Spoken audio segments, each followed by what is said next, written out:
रक्त महल, ये नाम सुनते ही एक अजीब सी सिहरन दौड़ जाती है ना? आज के इस खास विश्लेषण में हम एक ऐसी खौफनाक कहानी की गहराई में उतरेंगे जो समय और वास्तविकता के सारे नियमों को तोड़कर रख देती है। ये कोई आम भूतों वाले घर की कहानी बिल्कुल नहीं है। ये एक साइकोलॉजिकल और सुपरनैचुरल टाइम लूप है। एक ऐसा जाल जो ईंट पत्थर से नहीं बल्कि इंसान के डर और उसकी यादों से बुना गया है। आज हम बारीकी से डिकोड करेंगे कि कैसे एक अवार्ड जीतने का सपना देखने वाला डॉक्यूमेंट्री क्रू इस खौफनाक चक्कर में ऐसा फंसा कि फिर कभी बाहर नहीं आ पाया। तो चलिए सीधे इस रहस्य के अंदर चलते हैं और शुरुआत करते हैं उस पहली चेतावनी से जिसने आने वाले खौफ की पूरी नींव रख दी थी। जब माया, रेवा और समीर उस हवेली पर पहुंचे तो उनका सामना दादी नाम की एक रहस्यमयी महिला से हुआ। अब देखिए, दादी ने जो कहा वो कोई आम बात नहीं थी।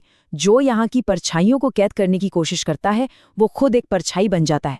ये एक बहुत ही डार्क और सटीक भविष्यवाणी थी।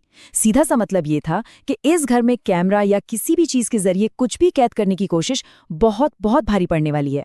तो इस कहानी का पहला हिस्सा, रक्त महल की चेतावनी।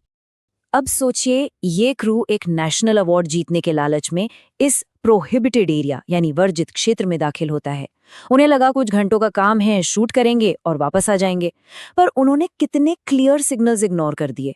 वहां पहुंचते ही फोन का नेटवर्क पूरी तरह गायब।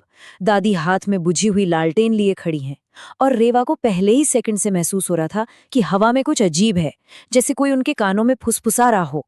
ये सारी रेड फ्लैग्स थीं जिन्हें माया के कॉन्फिडेंस ने पूरी तरह दबा दिया।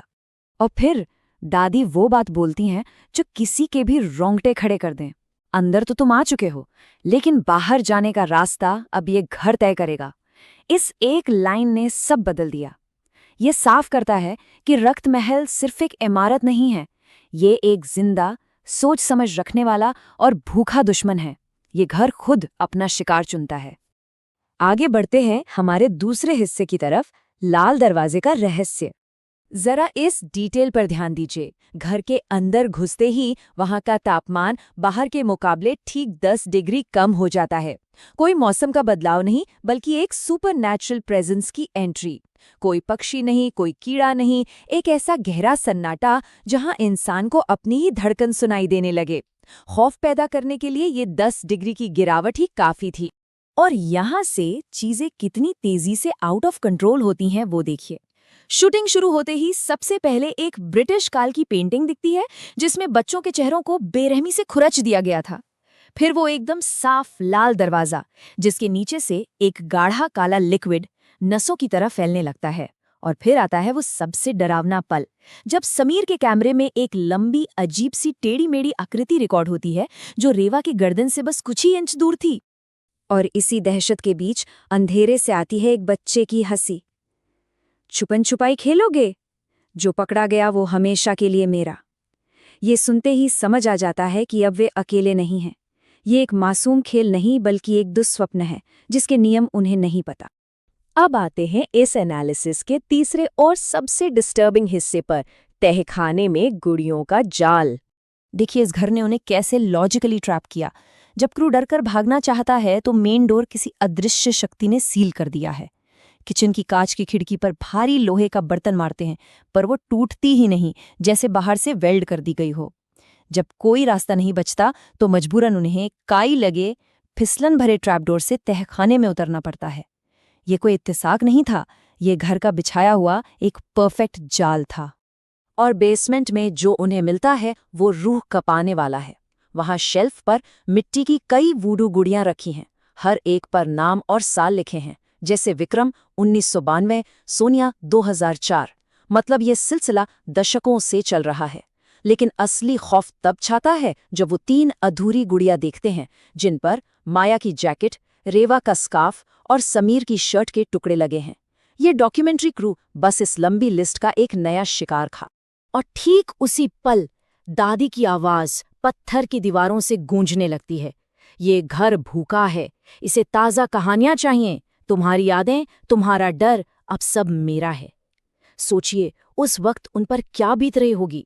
पूरा तहखाना काले धुएं से भर जाता है जो उनका दम घोटने लगता है।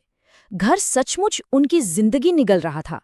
यहां से शुरू होता है हमारा चौथा हिस्सा, समय का अंतहीन चक्र यानी टाइम लूप।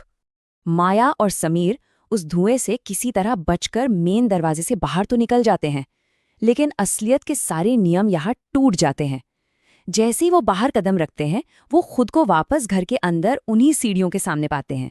वास्तुकला ने एक ऐसा ज्योग्राफिकल लूप बना दिया था जिससे बाहर निकलना अब नामुमकिन था। अब इस रजिस्टर पर गौर करिए। ये कोई आम किताब नहीं है, ये एक डरावना हिसाब किताब था।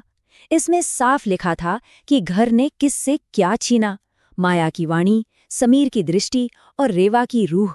और पता है सबसे हॉरिफाइंग बात क्या थी? उन नामों के आगे फ्यूचर की डेट्स लिखी हुई थीं। उनका भयानक अंत पहले से ही तय हो चुका था। और फिर हम देखते हैं कि ये श्राप कैसे काम करता है। रेवा, जो कुछ देर पहले तक जिंदा और डरी हुई थी, अचानक सफेद आंखों वाली एक कठपुतली बन जाती है, अदृश्य धागों से खिंचती हुई हवा में गायब हो जाती है। और समीर, वो रजिस्टर पढ़ते ही देखता है कि उसके खुद के हाथ गायब हो रहे हैं और वो भी हवा में विलीन हो जाता है। और आखिर में कहानी का 5वां हिस्सा, नई दादी का जन्म। यहीं पर आता है कहानी का सबसे बड़ा टर्निंग पॉइंट। जब माया हड्डियों से बने उस आईने में देखती है तो उसे वो यंग एम्बिशियस डायरेक्टर नहीं दिखती। आईने में उसे खुद का चेहरा झुर्रियों से भरा, अंधा और उसी फटी हुई साड़ी में दिखता है जो पुरानी दादी ने पहनी थी। जी हाँ, माया ही अब हमेशा के लिए इस श्राप की नई रखवाली करने वाली नई दादी बन चुकी है।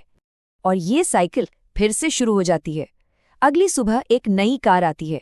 इस बार उसमें ड्रोन और थर्मल कैमरे लेकर आए 3 नए कंटेंट क्रिएटर्स हैं जिन्हें एक वायरल वीडियो चाहिए।